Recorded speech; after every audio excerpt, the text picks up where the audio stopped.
¿Qué tal? Muy buenas tardes. Muchísimas gracias por estar el día de hoy con nosotros. En nombre de Alfaguara, sello editorial de Penguin Random House, les damos la más cordial bienvenida. En 2013, Joel Dicker estuvo por acá platicando con nosotros acerca de la verdad sobre Harry Quebert, sobre el caso Harry Quebert. Y ahora, 5 años después, ni más ni menos, viene y nos presenta su más reciente novela, La desaparición de Stephanie Meyler. Joel, gracias por regresar. Gracias por regresar a Guadalajara. Y para esta conversación nos acompaña Felipe Restrepo. Él es periodista, escritor.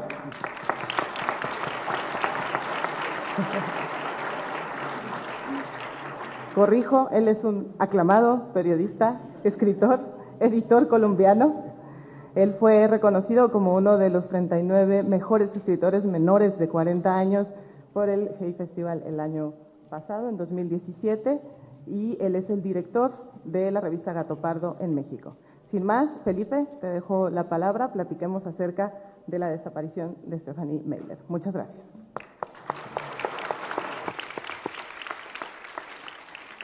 Hola, muy buenas tardes a todos. Muchas gracias a Mayra por esas palabras tan generosas que obviamente las dice porque es una amiga mía, estaba inventando la mitad de las cosas. Estoy muy contento de estar aquí en Guadalajara, en la feria, y ver, como siempre, todos los años el entusiasmo que hay con autores que nos visitan en México. Y en este caso para mí es especialmente un gusto presentar al autor que voy a presentar hoy, que es Joel. Joel, como me imagino que todos lo saben en esta sala, es un autor que, a pesar de su juventud, que a pesar de su corta edad, ya ha logrado un nivel literario y un nivel de reconocimiento mundial. Sus libros, que ya todos conocen, han sido traducidos a varios idiomas, han sido leídos por todo el mundo, incluso se está trabajando en una serie basada en una de sus novelas. Y el día de hoy vamos a hablar sobre su más reciente novela que yo encuentro admirable, y ya lo hablaremos por qué, pero encuentro que es un trabajo de escritura, un trabajo de imaginación, un trabajo de crear un mundo que es admirable, y cualquiera que haya intentado escribir o que conozca lo que significa hacer una novela como estas, me comprenderá la admiración que para mí implica. Entonces, vamos a tener la charla esta tarde en francés, con traducción, y al final, en los últimos 10 minutos, están muy invitados a hacer preguntas. Alors, Joel, bienvenue au Mexique. C'est un plaisir d'être ici avec toi. Je disais que en fait, c'est un plaisir pour moi de présenter ce livre parce que c'est vraiment une œuvre que je trouve admirable, la façon dont elle est construite, la façon dont tu as pensé. Et on parlait tout à l'heure, avant de venir ici, sur l'idée que tu travailles sans un plan. Et je te disais que pour moi, c'est un peu difficile à croire, en premier, parce que je sais que écrire sans un plan, c'est très difficile. Et surtout parce que tu es suisse, alors les Suisses sont très, très précis et ils travaillent toujours avec un plan. Alors si tu peux nous dire si vraiment tu travailles sans un plan d'écriture. Oui, c'est la vérité. Et avant tout, bonsoir à tous et merci d'être là. Pardonnez-moi de ne pas pouvoir m'exprimer en espagnol. Et c'est Anne-Marie, du coup, c'est la voix de Anne-Marie. Je n'ai pas une voix de femme en vrai, c'est que dans vos écouteurs. Et merci d'être là. Vous savez, ça me touche beaucoup. Et je vais répondre à ta question, je promets, mais je voulais juste dire que ça me touche beaucoup parce que tu disais, j'ai eu du succès, j'en suis très heureux. Je suis très conscient aussi de la fragilité du succès. Pourquoi est-ce qu'un livre a plus de succès qu'un autre? Ça dépend aussi de beaucoup de facteurs. Il y a un facteur chance. Et tout ça pour vous dire que je suis très reconnaissant à la vie de m'avoir permis de vivre tout ce qui m'est arrivé, et très reconnaissant de me retrouver ici face à vous, à la fois très loin de chez moi, et en même temps, c'est la deuxième fois que je viens ici, et donc je me sens à chaque fois un peu plus chez moi quand même, et ça c'est grâce à votre accueil très chaleureux à tous, donc merci beaucoup pour ça. Merci. À vous. Et oui, Felipe, c'est vrai que je travaille sans plan. mais en fait, tu prends la question du mauvais sens. Parce que tu me dis, je ne te crois pas, donc ce que je veux dire, c'est que ça veut dire que tu entends le fait que je n'ai pas de plan comme si c'était une prouesse, comme si je faisais quelque chose qui est extraordinaire. Or, pour moi, au contraire, de travailler sans plan, c'est une facilité. Pour moi, quand je commence à écrire un livre, l'idée de devoir tout d'un coup me dire, voilà, je dois commencer par faire un plan, ça veut dire au fond que je dois tout savoir, tout de suite. Imaginer le début, le milieu et la fin et les personnages. Et ça me semble être un travail impossible et colossal. Ce serait comme écrire un livre avant de l'écrire. Alors que de travailler sans plan, c'est la possibilité, la liberté totale d'inventer ce que je veux. Et en fait, je travaille sans plan et surtout sans pression et sans stress. Et je commence avec une idée, ça peut être une idée de trame, ça peut être un personnage. Et je commence comme ça. Et peu à peu, je rajoute une couche. Et pour vous donner un exemple, si tu veux, si vous avez lu ici La vérité sur l'affaire Harry Kéber, merci.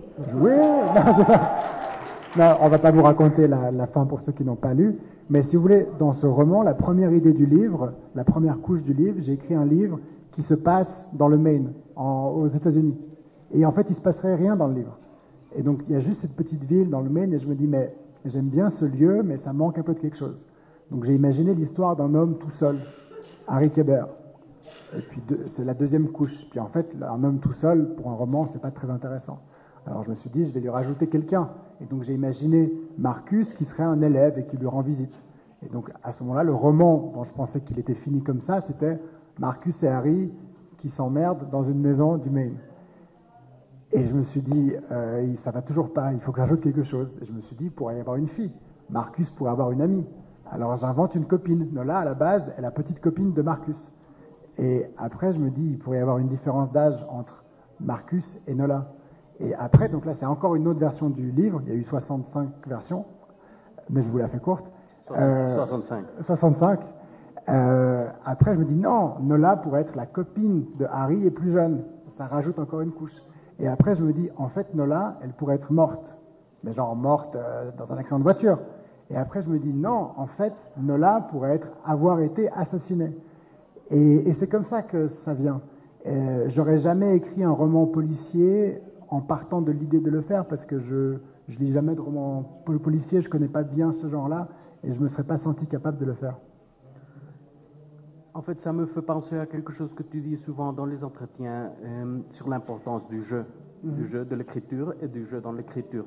Et je pense alors que pour toi, l'écriture se voit comme un jeu, parce qu'il y a des critiques ou des journalistes qui te demandent s'il y a une manipulation. Moi, je n'aime pas le mot manipulation, et je pense que l'écriture ne peut pas être une manipulation. C'est plutôt un jeu et tu écris comme si tu construisais ce jeu pour le lecteur. Oui, ce que tu dis est très juste, et tu utilises un mot qui est très important, et que je lis parfois aussi pour mes romans. On parle de manipulation. Je lis des journalistes qui disent « Ah, on est manipulé, on se fait manipuler, etc. » Mais en fait, ce n'est pas une manipulation, c'est un jeu, comme tu le dis. Le roman est un jeu dont vous êtes l'acteur principal, vous lecteur. Le roman ne peut exister que parce que vous le lisez vous. Et ce moment-là maintenant, on est Felipe et moi en train de parler, et la seule raison pour laquelle on peut se parler maintenant, c'est parce que vous êtes là. Qu'est-ce qui se serait passé si personne n'était venu à 6 heures? S'il y avait 0 personne ici? On n'aurait pas fait, on ne serait pas venus se parler les deux, et Anne-Marie à la traduction pour répéter tout ce que je dis, s'il n'y avait personne. Vous êtes d'accord avec ça? Donc c'est votre présence qui permet ce moment. Et pour moi, le roman, c'est exactement ça. Le roman, il n'existe que parce qu'il y a un jeu qui s'initie, et que dans ce jeu, le lecteur est celui qui va décider. Il va décider selon des indications que, dans mon cas, que je donne. Je raconte une histoire, mais c'est vous qui répondez et qui créez toute l'histoire. Dans ce livre, quand je ne raconte pas comment sont les personnages, je ne dis pas s'ils sont blonds, s'ils sont bruns, s'ils sont grands, s'ils sont petits. C'est vous qui les inventez. Je ne raconte pas la ville, je ne décris pas si les maisons sont peintes en blanche ou en bleu. Et ça, c'est la force du roman, c'est l'universalité du roman. C'est la raison pour laquelle, moi, venant de Suisse, ayant écrit un roman en français que vous avez lu en espagnol, qui vous parle maintenant en français, vous m'écoutez en espagnol par Anne-Marie, Mais la raison pour laquelle on a un lien commun très fort, c'est l'universalité du roman. Et l'universalité du roman, qu'est-ce que c'est? Ce sont les sensations, ce sont les sentiments. Si je vous dis maintenant, imaginez une histoire, on peut faire une histoire ensemble maintenant. Et je vous dis, ça se passe dans une extraordinaire maison, la maison de vos rêves. Alors, je vous ai donné une indication qui est d'imaginer une maison, mais c'est la maison de vos rêves. Je ne vous ai pas dit si elle est au bord de la mer, si elle est en bois ou si elle est en marbre ou si elle est grande ou petite. C'est dans votre tête, c'est vous qui décidez. Et c'est pour ça, je crois, que l'expérience du roman pour les gens est si forte. C'est pour ça que ceux qui, un jour, ont été pris par un roman et ont été emportés par un livre, ont vécu une expérience si forte. Ce n'est pas par rapport à l'auteur, ce n'est pas par rapport au livre, c'est par rapport à eux-mêmes, parce qu'ils ont vécu quelque chose à l'intérieur d'eux qui est très fort. Et je crois que cette sensation qui se passe, c'est une possibilité de vivre une autre vie. Mais c'est dans la réalité, parce qu'on a des vies qui sont celles qu'elles sont, dans un siècle aujourd'hui difficile, dans lequel on nous parle sans cesse de crise économique, de crise politique, de crise climatique, et dans lequel, au fond, si on faisait aujourd'hui, vous voyez, si je devais faire le plan de quelle sera nos vies, au fond, on aura passé la majeure partie de notre vie à gagner de l'argent pour avoir un toit, pour payer les factures, pour faire tout ça. Quel est le sens de la vie s'il n'est pas possible de s'en échapper à un moment donné? Et ce qui permet de faire ça, c'est le roman, et rien d'autre. La télévision ne le peut pas vraiment, le cinéma ne le peut pas vraiment, parce que dans le roman, c'est vous qui vous échappez. Vous êtes dans un endroit, vous êtes dans le bus, vous êtes dans le train, vous êtes à l'hôpital peut-être, et vous ouvrez un livre, et vous n'êtes plus dans le bus, vous n'êtes plus dans le train, vous êtes dans le roman, et ça c'est grâce uniquement à vous. Oui, tu disais, il y a un moment, tu parlais de l'importance des mots, et comment les journalistes utilisent très mal les mots, je sais, c'est comme ça. Mais je suis d'accord, et surtout, je suis d'accord à ce que tu dis sur le pouvoir, pas seulement de romans, des histoires et du langage, de créer un autre monde. Et je pense que c'est pour ça que les livres existent, toujours, par le pouvoir qu'ils ont de construire des autres mondes pour les gens qui les lisent. Oui. Non, mais je crois que la lecture est vraiment quelque chose de fondamental. Et malheureusement, je trouve qu'aujourd'hui, en 2018, on a l'impression que la lecture est quelque chose d'à part ou de poussiéreux ou de relégué en dernière place après le cinéma, après la télévision, après le Wi-Fi, après les téléphones portables, après tout ça. Mais la littérature, la lecture, c'est vraiment quelque chose qui est constitutif. Et je crois que c'est quelque chose qui, d'abord, qui nous permet à nous de nous poser des questions sur nous-mêmes, de revivre des émotions, de revivre des sentiments qui sont au fond de nous et qu'on va chercher au fond de nous. Quand un livre nous plaît, quand il se passe quelque chose, quand on est happé, c'est parce qu'on revit des émotions qu'on a vécues ou des choses il y a une résonance qui est en nous. Et c'est un contact avec soi qu'on n'a pas souvent. On a de moins en moins un contact avec soi. On a très souvent un contact avec le monde des autres, par Instagram, par Facebook, par les nouvelles sans cesse, par la télévision, on a tout le temps besoin, même quand on déjeune avec des gens au restaurant, on a besoin de mettre notre téléphone sur la table pour voir si par hasard il n'y a pas quelqu'un qui va nous envoyer un message. Et on n'est plus tellement avec nous-mêmes. On n'est plus tellement à se poser les questions essentielles de notre vie, de notre existence, de ce qu'on veut, de ce qui est juste. Et je crois que la littérature, elle permet ça. Et je crois vraiment que si vous êtes ici, c'est parce que vous avez un intérêt pour la littérature, et je vous remercie pour ça. Et je vois des visages plutôt jeunes, et ça me réjouit. Et si vous aimez la littérature, parlez-en autour de vous. Allez trouver ceux qui n'aiment pas lire, et je crois qu'en fait tout le monde aime lire, mais tout le monde ne sait pas qu'il aime lire, et allez leur parler de livres. Trouvez-leur un livre qui peut leur plaire, et encouragez-les à lire ce livre. Dites-leur, voilà, tous les jours, quand tu prends le bus pour aller au boulot ou à l'école, consacre un de tes 2 trajets à Instagram et à Internet et à je ne sais pas quoi, et l'autre trajet à lire. Et peu à peu, par ce défi, les gens vont se mettre à ça. Et la lecture, c'est vraiment une possibilité aussi, c'est une richesse de culture, un apprentissage qui est vraiment essentiel, je crois, en ces temps, dans un monde violent, dans un monde difficile, dans un monde très séparé, où les gens ont vraiment des antagonismes, et où il serait plutôt question de savoir comment apaiser ce monde par la lecture, par les enseignements, par les écoles, plutôt que de savoir s'il faut mettre plus de policiers, plus de militaires, plus de peines de mort ou plus de choses comme ça. On vivrait dans un monde bien mieux si les gens lisaient le plus, non? C'est ça, si les gens lisaient. Je crois, oui, ouais. J'en suis même sûr.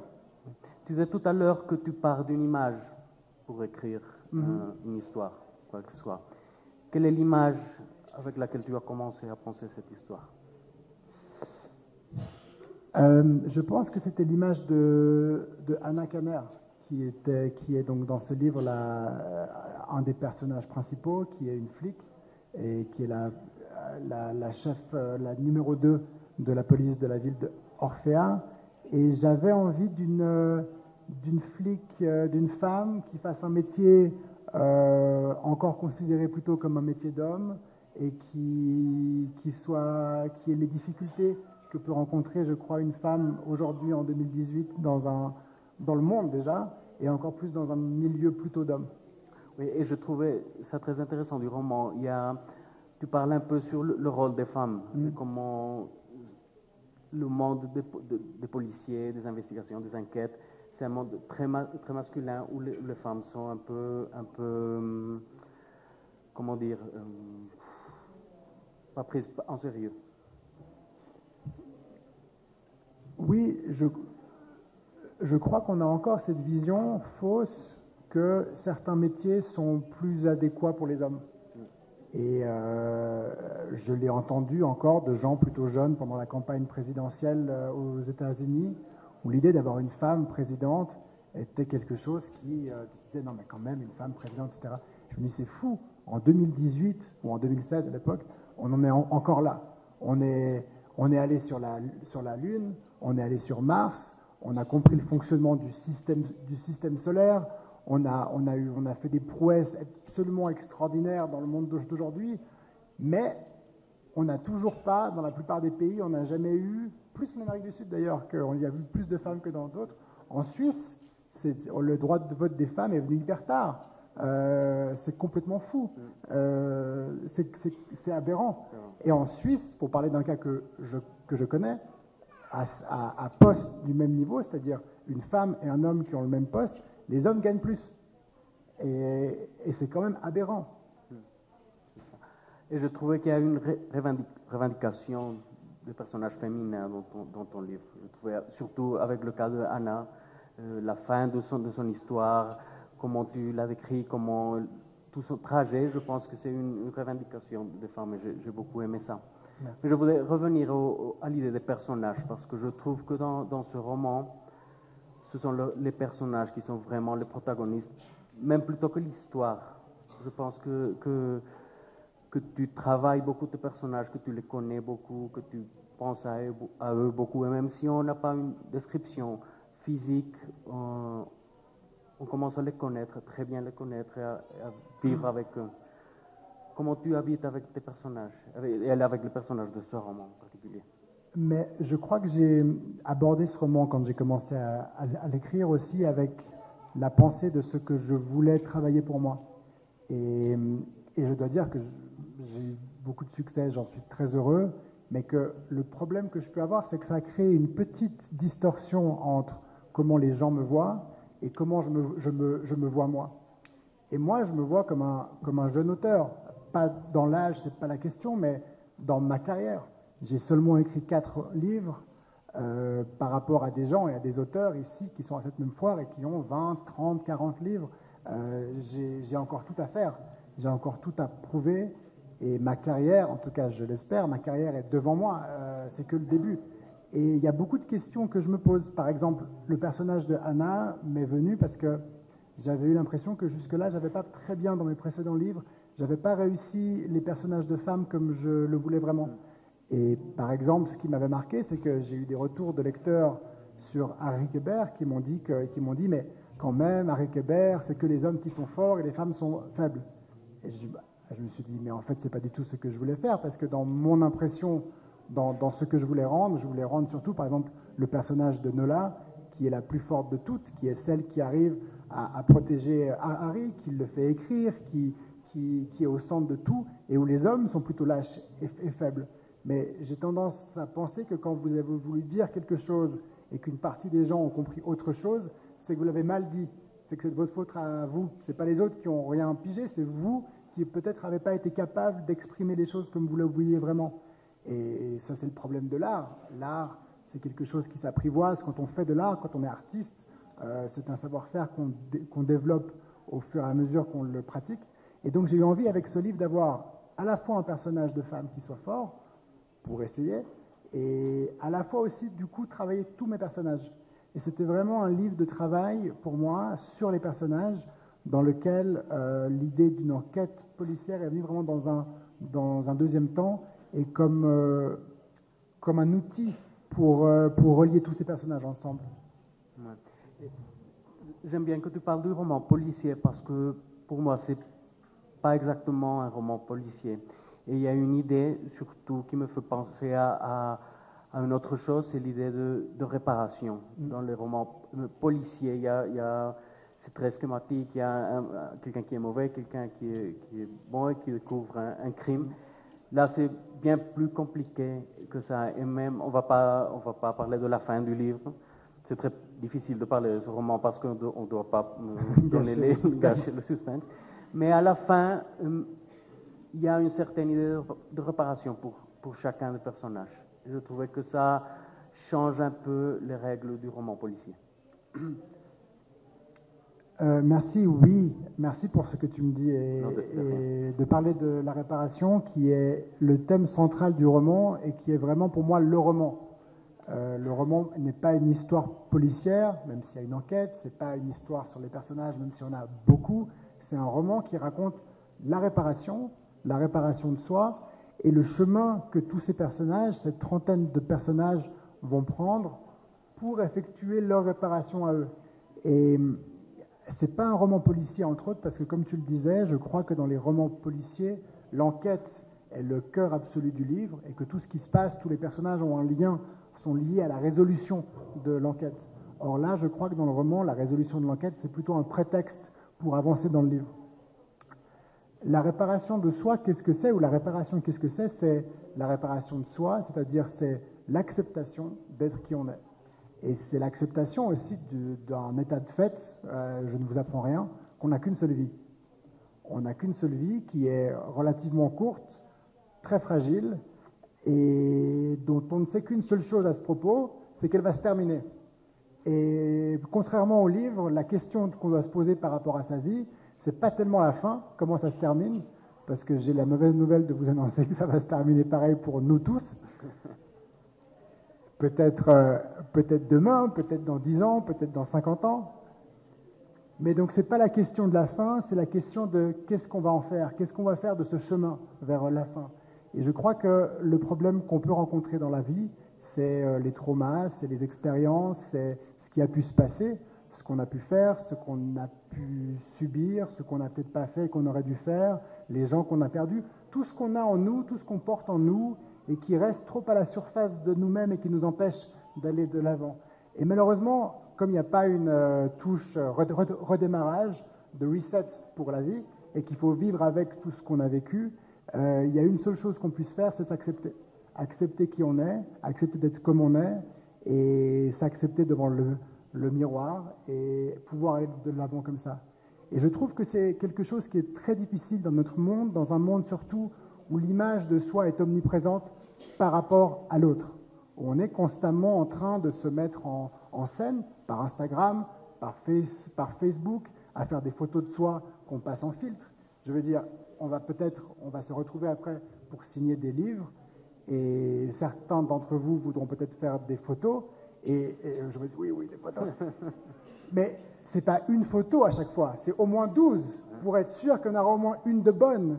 Mais donc ce que je veux dire, c'est que ce n'est pas un moment, et je ne vous attaque pas du tout, hein, mais ce que je veux dire, c'est que quand on fait 12 photos de soi, c'est pas qu'on essaye de capturer un instant, c'est qu'on essaye de capturer la meilleure partie de soi-même pour la montrer aux autres. Donc je crois que si on fait des photos aujourd'hui, ce n'est pas pour la mettre dans son bureau ou dans son salon pour se dire tiens, j'ai rencontré cette personne ou lui et ça me rappelle un souvenir et c'est chouette parce que j'aime beaucoup. C'est pour mettre quoi? Sur Instagram, oui ou non? Sur Facebook, oui ou non? Pour le montrer aux autres, oui ou non? Alors ma question c'est, quand est-ce qu'on commence à vivre pour soi aujourd'hui? Quand est-ce qu'on commence à vivre pour un moment pour soi par rapport à soi? Et je crois que ce moment, quand il arrive, il est souvent triste en fait. Quand on a enlevé tous ces bandages, tous ces apparats de Instagram, de filtres, de 12 photos, de la vie extraordinaire qu'on mène tous ou qu'on raconte tous, et qu'on se retrouve tout seul le soir, nu, devant son miroir, sans personne, qu'est-ce qui se passe? Qui est-ce qu'on voit vraiment? Et je crois que c'est cette question-là qui est intéressante. Et souvent, si on porte en nous des difficultés, des douleurs, des tristesses, des regrets, je crois que c'est à ce moment-là qu'arriver à s'accepter, à se pardonner, à faire une réparation de soi-même est un élément très important pour aller de l'avant.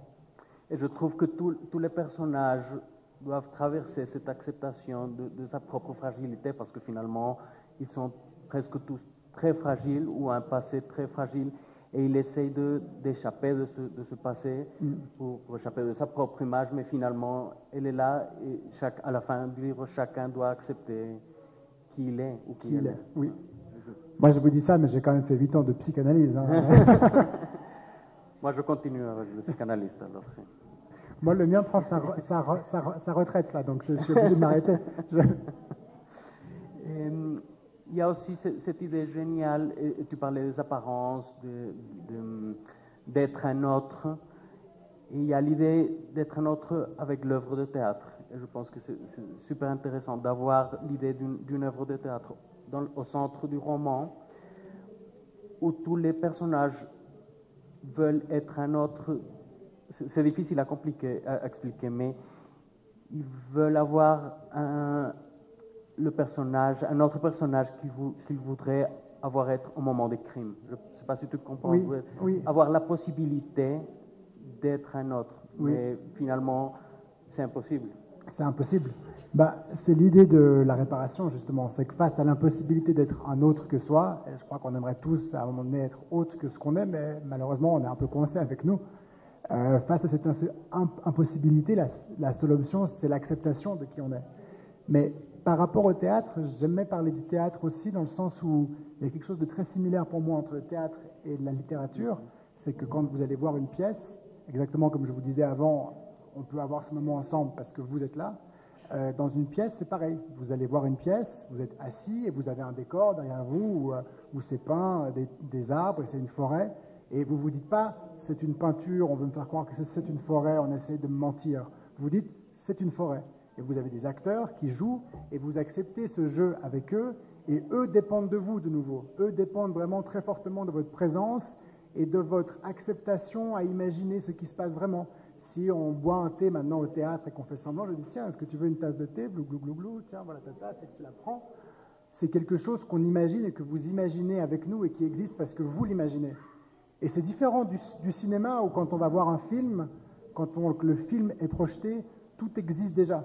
Et ça n'a pas besoin de passer par votre imaginaire et par votre approbation et par votre construction de vous. On vous projette quelque chose et que vous le regardiez ou que vous ne le regardiez pas, c'est fait. Alors qu'un roman ou que le théâtre, si vous n'êtes pas vous en train de lire un livre, ce livre, il n'existe pas vraiment. Il a existé une fois pour moi quand je l'ai écrit, et parce que je l'ai vécu comme lecteur aussi, mais après, sa seule occasion de réexister, c'est par la lecture de l'un de vous. Et pour le théâtre, c'est pareil. Et on dit souvent que maintenant, l'écriture est très influencée par les séries de télévision, mais je suis d'accord avec toi que ce n'est pas du tout la même expérience et qu'une série de télévision n'a pas le même pouvoir de jouer dans l'imagination du lecteur comme un livre, Ouais. Parce que la série se produit dans la tête de la personne qui lit. Oui, mais d'ailleurs, la série télévisée n'a rien inventé. Le roman l'a fait avant, les feuilletonistes l'ont fait avant. Les grands feuilletonistes français, par exemple, Alexandre Dumas, quand il a écrit son conte de Monte Cristo, c'est un feuilleton que les gens lisent dans le journal et un jour après l'autre, ils se disent mais qu'est-ce qui va se passer demain? Quelle est la suite? Et donc ce sentiment qu'on a aujourd'hui avec une série télé et les Netflix, on regarde comme ça avec cette envie de savoir qu'est-ce qui va se passer et cette plongée dans un monde, c'est tout simplement, ça vient complètement du roman, de la narration du roman, et la série télévisée, les séries télévisées tiennent de ça. Et aujourd'hui, beaucoup de séries, tu en sais quelque chose toi-même, tu travailles sur un projet, les producteurs de séries cherchent des romans, parce que c'est ça qu'il faut pour remplir une série. Les romans sont difficiles à adapter en film, parce que la richesse d'un livre qu'on transporte en un film de maximum 2 heures, c'est très compliqué. Il n'y a pas de place dans le film pour rendre tout le livre. Alors que la série télé offre une place illimitée, permet de rendre tout le livre. Et du coup, aujourd'hui, tous les scénaristes et tous les producteurs sont très, très friands de livres. Il y a énormément de séries maintenant qui sortent, adaptées de livres. On a vu La Servante écarlate de Handmaid's Tale, pardon. On a vu, il y a Elena Ferrante qui sort en série, de Sinner, que vous avez peut-être vu, qui est un livre à la base. Pretty Little Lies, qui est aussi... Big Little Lies, sorry, ça c'est un autre, ma femme qui regarde Pretty Little Lies. Big Little Lies est aussi un livre. Enfin, le livre aujourd'hui est omniprésent, même dans la série télé. C'est devenu très à la mode. Et c'est pour ça que je crois vraiment à la force du livre. Et tu travailles maintenant dans une série de l'affaire de... Alors, on a fait la série. Elle existe, elle est terminée et elle est diffusée, pas encore en Amérique du Sud, mais elle existe en espagnol puisque Movistar l'a... Oui, madame, je vous vois. Elle est diffusée en espagnol en Espagne et j'espère qu'elle arrivera bientôt ici, au Mexique. On veut bien la voir. Il y a un personnage que j'ai bien aimé dans ce livre, c'est le critique littéraire. Et il a un nom très particulier, il s'appelle Meta, parce que c'est le métalangage. Absolument. Mais il veut être écrivain et il veut être acteur et il veut être pas qu'un critique. Comment tu as pensé ce personnage que je trouve super? Il est très méchant quand on commence à lire, mais après il devient adorable pour moi. Merci. Ben oui, mais parce que c'est comme les personnes. Vous savez, je ne suis pas convaincu que dans la vie, il y ait des méchants et des gentils. La vie, elle n'est pas faite de ça. La vie, elle est faite de gens qui ont eu plus ou moins de chance, plus ou moins de difficultés, plus ou moins de frustration, plus ou moins de tristesse. Et leur façon de gérer ça, leur façon de pouvoir se réparer ou pas, va avoir un impact sur leur gentillesse, sur leur comportement. Mais en général, quand on commence à parler un peu avec des gens et qu'on a une première idée sur eux et qu'on passe un peu de temps, souvent notre première idée s'estompe un petit peu. On a tous eu, ou vous aurez peut-être un jour, des collègues avec qui vous avez passé 1, 2, 3, 15 ans dans le même bureau, à côté, où vous vous êtes dit tous les jours bonjour et tous les soirs au revoir, et dont vous êtes toujours dit mais celui-là je l'aime pas ou il n'est pas très sympa. Et puis un jour, vous allez prendre une bière avec lui et il va vous raconter ce qui lui est arrivé et vous allez vous dire ah, ben, peut-être que je comprends. Et c'est l'idée d'avoir des personnages qui sont ni gentils ni méchants, mais qui sont comme nous, avec les difficultés qu'on peut avoir, avec le vécu qu'on a. Et pour revenir sur le critique, j'ai fait une parenthèse que, pour ceux qui n'ont pas encore lu, c'est un critique qui est odieux, méchant, qui n'aime rien. Mais il y a aussi dans ce personnage un ressort comique et un ressort du roman qui fait que le roman, il fonctionne sur l'exagération. C'est-à-dire que vous avez un critique. Et si ce critique est un critique normal, c'est-à-dire qui fait bien son travail, qui lit des livres, il y a des livres qu'il aime, des livres qu'il n'aime pas, mais quand il aime, il dit pourquoi, quand il n'aime pas, il dit pourquoi, c'est pas très intéressant. Alors que si vous êtes dans le roman, si vous exagérez un peu, et vous avez du coup un critique qui n'aime rien, qui déteste tout, qui trouve que tout est nul, et qui ne lit même pas les livres, qui va dans la liste des meilleures ventes, et qui dit le premier c'est vraiment de la merde, et là vous avez une exagération. Et c'est comme ça qu'un roman marche. Je ne sais pas s'il y a des gens qui écrivent ici, et pour moi, une des difficultés de l'écriture, c'est d'arriver à comprendre comment on écrit, comment un roman marche, quel est le savoir-faire. Et je crois que le savoir-faire du roman, une des clés du roman, c'est la réalité en l'exagérant un petit peu. Il y a un exemple que j'aime bien qui est, imaginez, vous écrivez c'est une histoire où vous racontez un couple qui vient d'avoir un enfant. Et ils sortent dîner. Et cet enfant, tous les soirs, à 6 heures, il dort, et il dort 12 heures jusqu'au lendemain matin. Tous les soirs, il n'y a jamais de problème. Ce couple sort dîner, engage une babysitter, et lui dit, voilà, ne t'inquiète pas, on l'a mis au lit, il dort déjà, il ne va pas bouger de la nuit, il ne bouge jamais, il dort toute la nuit, tu n'auras pas de problème, regarde la télévision tranquillement, on va dîner, on rentre. Si vous écrivez votre roman, et que la babysitter s'assied devant la télévision, le bébé ne pleure pas, comme tous les autres soirs, et que le couple rentre dîner, vous n'avez pas vraiment de roman. Par contre, si la babysitter s'assoit devant la télévision, le couple part et quelques minutes après, le bébé se met à pleurer. Ouah, ouah. Ce bébé qui ne pleure jamais, tout d'un coup pleure. Vous avez un début de roman. Il se passe un truc, il se passe quelque chose. Et après, c'est vous, romancier, qui tournez les boutons de l'exagération. C'est-à-dire que si la babysitter se lève et va vers le berceau et dit un peu gousi-gousi et que le bébé se rendort, votre roman est fini. Alors que si elle va vers le berceau, qu'elle fait un peu gousi-gousi et qu'il se met à crier plus, votre roman, il continue, et ainsi de suite. Elle peut essayer de lui donner à boire, et il veut pas, et elle s'excite, et il veut pas, et il peut se passer des choses, et des choses, et des choses, et des choses, et ça peut amener à des situations complètement folles, mais dont on ne se dit pas qu'elles sont complètement folles parce qu'elles ont été dans une exagération graduelle. Et vous, lecteur, vous vous dites juste, mais qu'est-ce qui va se passer? Est-ce qu'il va pouvoir le faire taire, ce bébé? Et donc c'est comme ça que ça marche, je crois. Et donc, quand vous pouvez exagérer un peu dans le roman, il faut le faire pour arriver justement à avancer dans votre histoire. C'est pourquoi l'idée d'un roman policier fonctionne très bien quand on lit parce qu'il y a un mystère. Oui. Et il y a aussi un moment dans le roman où le critique, le littéraire dit, pour les critiques, il y a des différentes classes de romans. Et les plus importants sont les romans incompréhensibles. Après, il y a les romans intellectuels. Et après, il y a les romans historiques. Et après, les romans. Et à la fin, les romans policiers. Parce que je pense que c'est un genre qui est mal vu. Mais finalement, il y a des grandes histoires. Et on peut vraiment raconter des choses sur la condition humaine dans des romans policiers. Mais complètement. Mais je crois qu'aujourd'hui, le roman policier est mal vu, en tout cas en Europe, en tout cas dans la littérature française. C'est de ça que je peux vous parler moi. Il est mal vu parce que c'est ce qui est aujourd'hui une littérature qui donne du plaisir. Avant, ce qui était mal vu, c'était aussi les feuilletonistes aussi, et ce qui est aujourd'hui considéré comme des romanciers importants. Les grands écrivains de l'époque ont aussi eu leur temps où c'était pas des artistes, pas des chefs-d'œuvre, c'était rien, c'était des trucs qui plaisaient aux gens, c'était pas bien. Et aujourd'hui, je crois que la littérature aujourd'hui souffre de ce problème de ne pas arriver à accepter que la littérature peut aussi donner du plaisir à l'imaginaire. Ça peut donner toutes sortes de plaisirs, mais le plaisir de l'imaginaire, il est très important. Et je crois que tant qu'on aura, en tout cas, là je parle vraiment pour la littérature française, tant qu'on aura toujours ce problème à accepter que la littérature, une de ses vocations, c'est de donner du plaisir aux gens, on n'arrivera pas à emmener les gens ensemble sous un même drapeau qui est celui de lire. Et je suis absolument d'accord avec toi, et en plus je pense que ce sont les mêmes auteurs qui ont commencé cette idée de penser que qu'un roman ne peut pas être un plaisir.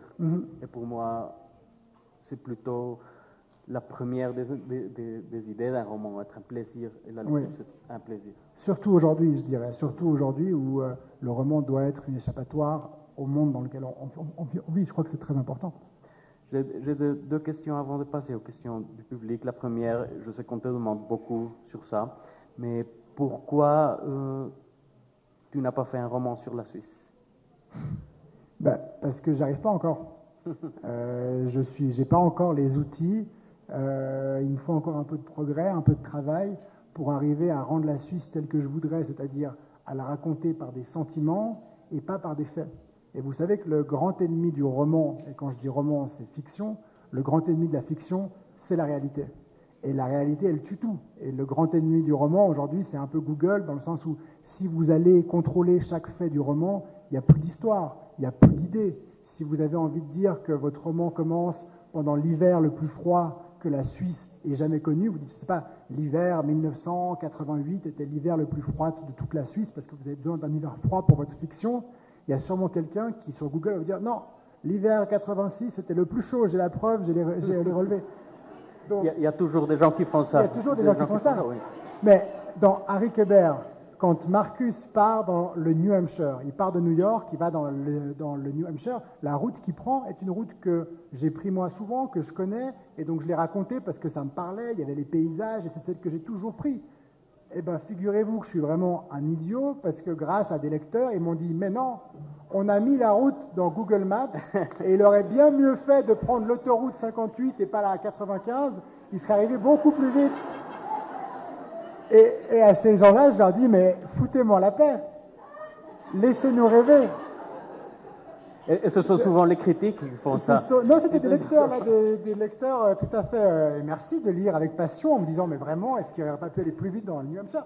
C'est preuve de passion, mais attention à la réalité. Et je crois que le problème que j'ai un peu en Suisse, c'est que je suis un peu coincé dans la réalité de Genève où je vis, et j'aime beaucoup cette ville, mais si je voulais, j'ai inventé dans ce livre, j'ai inventé une ville. Si je voulais aujourd'hui inventer une ville en Suisse qui se trouve au bord du lac entre Genève et Lausanne, j'en serais complètement incapable parce que je connais suffisamment ces lieux pour me dire mais c'est impossible, parce que là il y a une ville, là il y en a une, il n'y a pas de place. Et peut-être que le jour où j'irai vivre aux États-Unis et que je ne vivrai plus en Suisse, l'éloignement me permettra de raconter la Suisse par les sentiments, par ce qu'il en reste. Mais j'espère, sans avoir besoin d'aller vivre ailleurs, que quelques années encore et un peu de travail me permettront d'arriver vraiment à retrouver les sentiments que je veux partager. Mais en ce sens, là, les États-Unis, c'est un lieu un peu plus universel ou plus facile à écrire ou plus grand, plus... Non, c'est simplement un lieu que je connais bien. Enfin, cette partie en plus, la côte est une zone région que je connais bien parce que j'y ai passé énormément de temps. J'ai passé tous mes étés depuis l'âge de 4 ans. Donc à coup de 2 mois par an pendant 25 ans, j'ai appris à connaître cet endroit. Et du coup, Harry Kéber s'est fait comme ça. Avant Harry Kéber, j'avais écrit 5 romans qui se passaient tous plus ou moins en Suisse, et c'était très autofictif.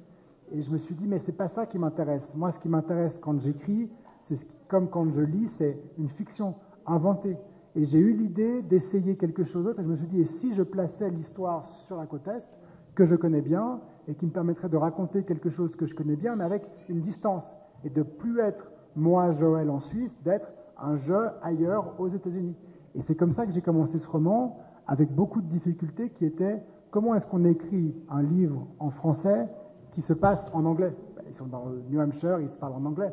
Et j'ai mis du temps à me rendre compte qu'en fait, c'est un récit. Si vous allez passer aujourd'hui des vacances en Italie et que vous rentrez ici à Guadalajara et que vous racontez à vos amis vos vacances en Italie, vous allez les raconter en espagnol. Vous n'allez pas vous mettre à parler en italien parce que vous avez parlé à quelqu'un en italien, vous allez le retraduire, le retranscrire, parce que ce que vous voulez, c'est pas rendre exactement mot pour mot ce qui a été dit, c'est le retranscrire dans une langue que vos amis ou que ceux à qui vous parlez peuvent comprendre. Parce que votre but, c'est pas la véracité absolue, c'est pas la vérité totale, c'est la possibilité de communiquer et d'échanger. Et pour ça, il faut trouver un moyen véhiculaire qui est, dans ce cas-là, votre langue. On va pasar a cuestión. Avec plaisir.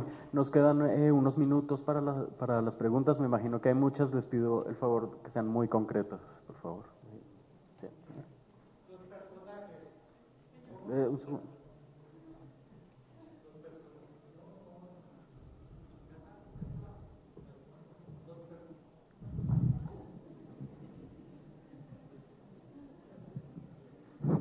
Los personajes. ¿Lo sacó en forma abstracta y le metió todos los condimentos? ¿O son personas de la vida cotidiana, o alguno de ellos fue una novia o algo, y después le agregó esto?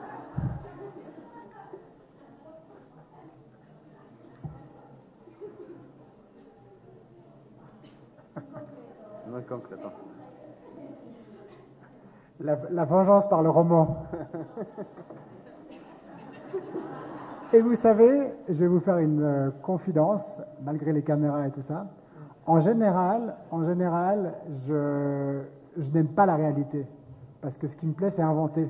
Et donc, en général, tout ce que j'invente, tous les personnages, tous les noms, sont des personnages de fiction. Mais je dois dire que j'ai eu une petite revanche avec ce livre, avec le personnage du critique. Bah oui.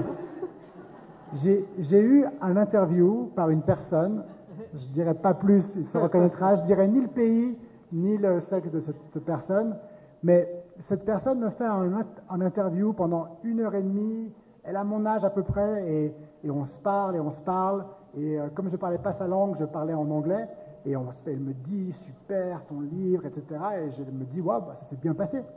Et quelques jours après, son article paraît, et c'est... Quelle nullité, non seulement le livre est nul, mais en plus le type est affreux, et il n'est pas foutu de parler anglais correctement, et un truc épouvantable. Et quelques années après, cette personne a posté sur son blog un mot en disant qu'elle arrêtait les chroniques et qu'elle avait passé toute sa carrière, tout son début de carrière, à vomir sur des gens de qui elle n'avait jamais lu une ligne des livres, et que c'était juste des gens qu'elle n'aimait pas, et parce qu'elle voulait écrire, il voulait écrire, c'était un elle, et voilà. Et donc je me suis dit que peut-être une petite vengeance par le critique ne faisait pas de mal.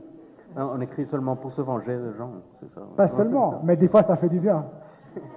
Bueno, una última pregunta, por favor, porque ya se acabó el tiempo ahí.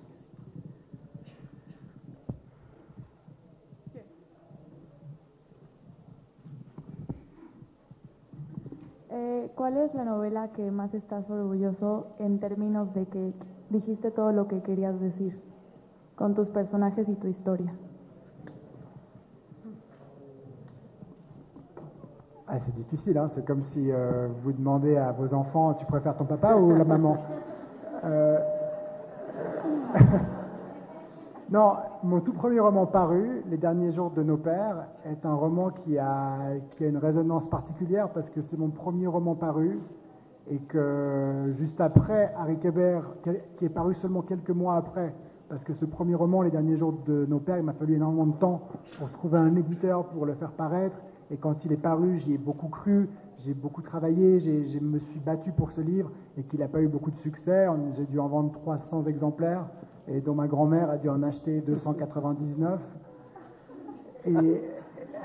Et donc ça a été vraiment pour moi ça a été une aventure avec ce livre. Harry Kéber, je pensais que justement, après ça, je me suis dit personne ne lira jamais ce livre. Il a eu le succès qu'il a eu, donc c'est une relation qui est à part. Et puis après, Les Baltimore, c'est encore autre chose. La disparition de Stéphanie Meller, c'est un livre où vraiment j'ai accepté que ce soit un livre aussi de travail pour moi, d'apprendre à construire tous ces personnages. Donc je dirais que mon lien le plus particulier, au fond, c'est avec mon tout premier livre, Les derniers jours de nos pères. Bueno, desafortunadamente se acabó el tiempo. Merci beaucoup. Va a haber una firma ahora Merci. en el área internacional. Quiero agradecerle a todos ustedes, Alfaguara por esta gran invitación y a Joel. Merci beaucoup. Merci.